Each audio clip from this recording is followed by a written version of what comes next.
18 साल बाद राहु मेष राशि वालों के लिए एक अच्छा खासा तोहफा लेकर आने वाला है।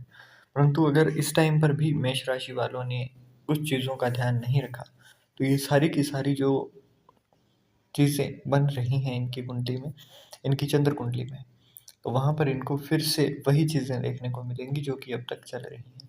सबसे पहले मैं कुंडली दिखा देता हूँ इनकी जो चंद्र कुंडली है। फर्स्ट हाउस के अंदर इनके चंद्रमा, बुध, दूसरे में सूर्य, तीसरे में गुरु, चौथे में मंगल और पंचम भाव में इनके केतु। 11वां भाव जो कि विजय का भाव है, वहाँ पर इनके राहु विराजमान है और 12वें भाव के अंदर शनि और शुक्र एक साथ हैं।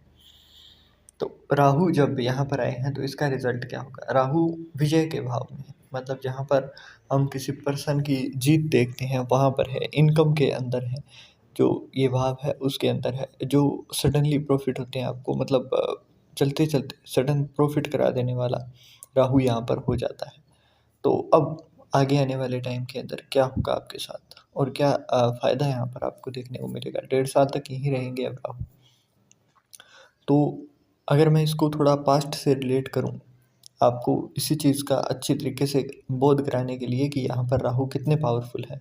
अगर आपको पता हो या फिर रामायण आपने देखी हो, तो वहाँ पर जब रावण मेघनाथ को मतलब पूरी की पूरी दुनिया जीतने के लिए तैयार कर रहे थे, तो उन्होंने बलपूर्वक सभी ग्रहों को 11वें भाव में ले आए थे, ताकि जो मेघनाथ जिनको इंद्रजीत भी कहा जाता है, तो उन्होंने इंद्र को भी जीत लिया था। उस टाइम पर जब देवताओं ने कहा, आग्रह किया, तो सिर्फ शनिदेव ऐसे थे जिन्होंने अपना एक चरण 11वें भाव से 12वें भाव में रख लिया था, जिसकी वजह से वो बाद में लक्ष्मण जी के हाथों पराजित हुए मेघनाथ।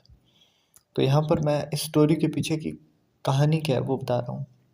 11वें भाव के अंदर मोस्टली जो प्लैनेट्स हैं वो अपने अच्छे ही रिजल्ट्स दिखाते हैं, तो यहाँ पर राहु भी आपको अच्छा रिजल्ट दिखाएगा, परंतु शनि 12वें घर के अंदर है। अब जो प्रिकॉशन की बात थी वो ये थी कि एक तो आपको यहाँ पर क्या है कि गुस्सा आता तेजी से है, दूसरा बुध भी यहाँ पर बैठे हैं, तो आपकी जो वाणी है उसके अंदर वो तेज आएगा, मतलब सिर्फ जुबान से ही आप तलवार का काम कर दो, ऐसी जुबान आपको देगा ये बुध। तो जब जुबान ऐसी है और दूसरी बात गुस्सा तेज है, तीसरी बात यहाँ पर क्या है कि सूखे झाड़ के अंदर आग जल्दी लगती है, चाहे चिंगारी हो तो वो भी जल्दी लगती है। तो यहाँ पर दिक्कत क्या होगी ना, आपको बस अपनी गुस्से पर कंट्रोल रखना है, क्योंकि 12वें भाव के अंदर शनि और शुक्र एक साथ है। इस चीज़ से आपको बचना ही बचना है, क्योंकि जहाँ आप थोड़े बहुत भी गुस्सा आपने दिखाया, वहीं आपके एक्सपेंसेस जो हैं वो, जैसे कोई कोर्ट केस के अंदर हो गए, किसी मेडिकल इशू के अंदर हो गए, तो वहाँ पर मतलब गलत साइड के अंदर पैसा लगना शुरू हो जाएगा। तो इस चीज़ से बचाव करना है। राहु आपका बहुत अच्छे कंडीशन में आ चुका है अब 18 मई से ही, तो उसके बाद से आपको ज़्यादा दिक्कतें होगी नहीं।